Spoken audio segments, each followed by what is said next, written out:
the Lady Vols making some news. They pick up a transfer. Done some digging on the Lady Vols and what to expect out of this program. So I want to get to some news, but first, Rapuluchi Ayodele transfers from Pitt to the Lady Vols. What does this say about the Lady Vols program that's trying to rebuild under Kim Caldwell after two terrible former Lady Vol coaches couldn't get the job done? Is this a big deal? Is this an okay deal?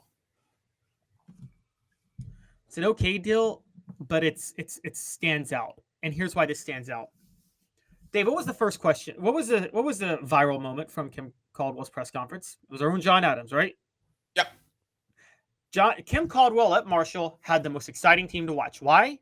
They played up tempo and they shot a lot of threes. John Adams' question was, can this translate to the SEC? And Caldwell said, I wouldn't be here if I didn't think it could. Now, the question rooted in that question was this.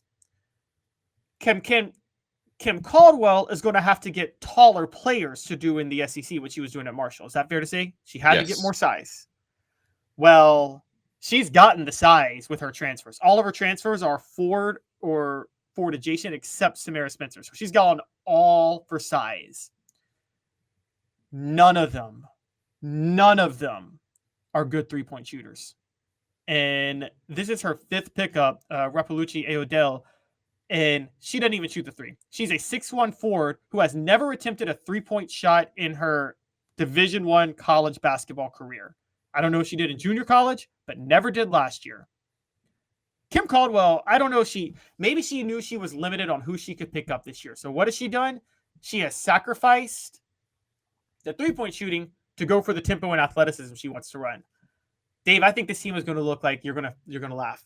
You remember the old Mark Godfrey teams at Alabama that were so out of control athletic, but had like no finesse to their game whatsoever? Yes. Damari Carroll and those guys. Yeah. That's what this team might end up looking like this year. Well, my concern is I think there are thousands of great football players that come out of high school because football is so pervasive. And so I think you can build from smaller schools in the transfer portal. I don't know that you can do that in women's basketball. I don't know that smaller schools produce the amount of prospects needed. I feel like Tennessee's taking a football solution and applying it to women's basketball. Listen, hate to tell you, Coach, you're going to have to go beat Staley, Ariema, Mulkey, those people for the top prospects in the nation coming out of high school because they ain't hard to point out. There just aren't as many of them, Caleb. It's a numbers game. And if you go out and you get two elite players from high school and your answer is getting 4 or 5 smaller perimeter players who, as you said, can't shoot, that's not a good answer. Yeah, this is very unique. I think Vic Schaefer is the only other coach who I know is like this. He's now at Texas. He was at Mississippi State. Maybe Jeff Walls at Louisville, but I don't know a coach that has X's and O's his or her way to a long-term success in women's basketball. They've recruited their way to long-term success. Let's just be honest. Let's call it what it is. They've recruited. I mean, Gino Auriemma had his run at UConn because UConn got every top 5 player possible for a period of time. Well, yeah, and when they got them, when you got the Shamiqua Holtz-Claws or the Candace Parkers or the Maya Moores, you pretty much just said, how many national championships are we going to win?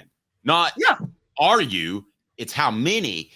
And I don't think they're anywhere close to getting to that level. Now, maybe she's thinking, let's just get through a season or two till I can build myself up with an exciting brand and go get a Caitlin Clark. But there are even fewer Caitlin Clarks than there are good mid-college, mid-level college basketball players in the women's game. By the way, and also you can't even get just like a Caitlin Clark. I mean, what happened in the national title game when Caitlin Clark went and faced South Carolina? Caitlin Clark, as good as she was, Iowa had no interior game whatsoever, so South Carolina just wrecked Iowa because of that.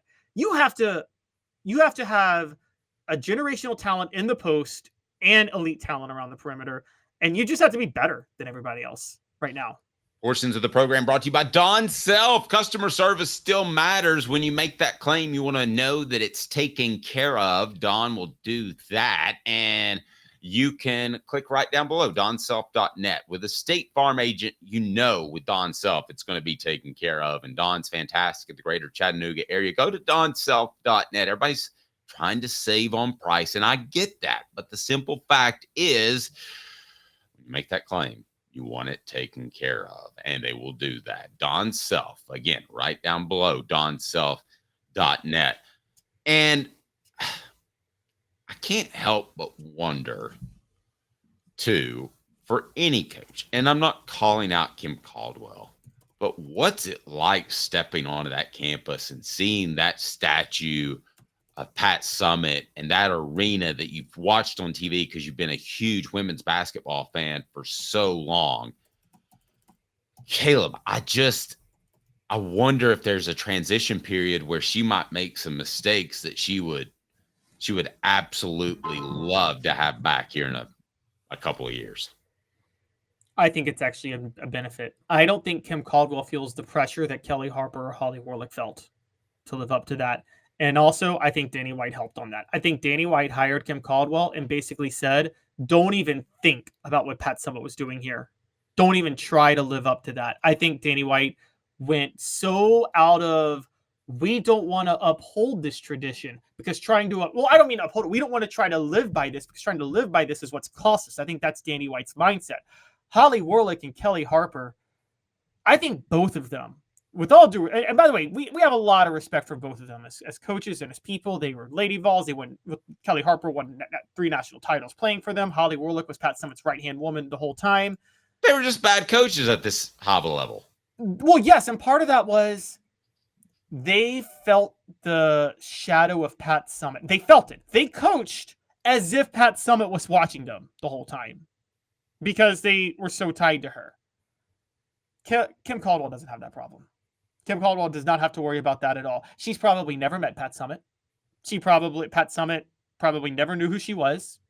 And Kim Caldwell doesn't have to worry about, is the shadow of Pat Summitt watching me? If I'm Danny White, here's what I do. I tell Kim Caldwell, go do some speaking gigs, things like that. Don't listen for a second to the Lady Vol fan base. I would never let them infiltrate Kim Caldwell's mind. Because the minute that contingency does, they will ruin you with the pressure they put on you to try to be like Pat Summitt.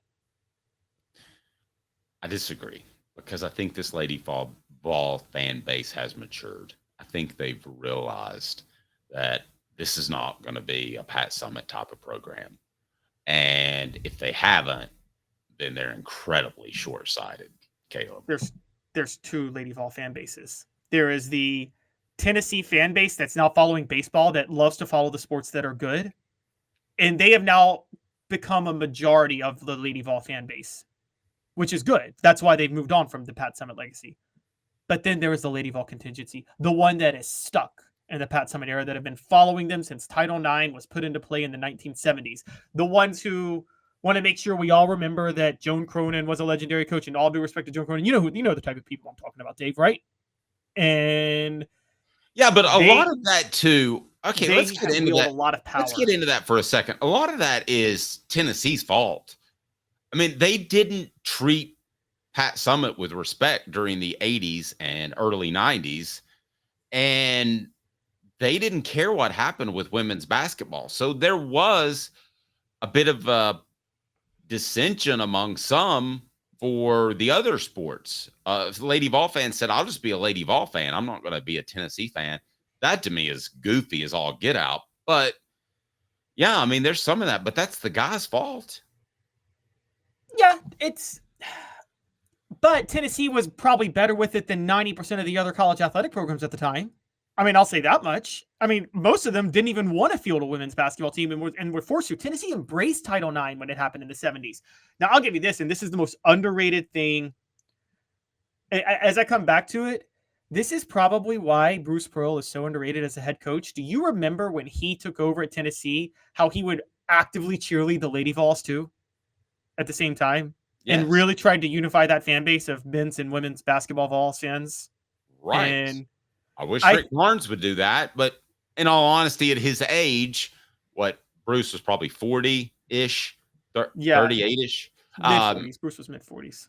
Okay. Well, I wouldn't expect Barnes to do that at his age, but it would be nice if somebody did. Maybe that's Danny White's job now. Well, that's what I mean. Barnes is a ball coach, but it's now at the level where I think fans are willing to do it. But you're right, there was a separation. And you're right, Tennessee does deserve a lot of blame for this. But this is partially just being a victim of your own success. Look, it's I've said it's like the aura of Pat Summitt. It's as much of a curse as the Notre Dame job is, where Notre Dame has very much win with honor in football. I actually think it may be worse because with the Lady Vols, there is this shadow of how are you going to live up to what Pat Summitt wanted to do? The whole WWJD, what would Jesus do bracelets? The old school Lady Vol fan base wants you to wear like bracelets, like what would Pat Summitt do in this situation? And they want the coaches to think about that. You shouldn't think about that at all. And I think Kim Caldwell is the best coach to not think about that. I think the way she's assembling her roster this year is exactly what you said.